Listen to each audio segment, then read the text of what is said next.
first Walk-a-Thon. We kind of decided to model it after Relay for Life. We wanted to have an event that had some resources and awareness for students in our community, and we also, one of our goals this year is to build community within the school and have kids feel included, and we thought that kind of did both things.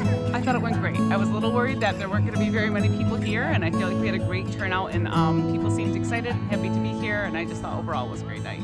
How meaningful is the balloon launch portion of it too? That was something we decided to do. Again, we kind of modeled it off of the luminary ceremony. The kids wanted to do something, and they came up with that idea. And we just kind of thought we'd try it this year, and I thought it went pretty well. So we'll probably try to do it a little bit differently and better next year.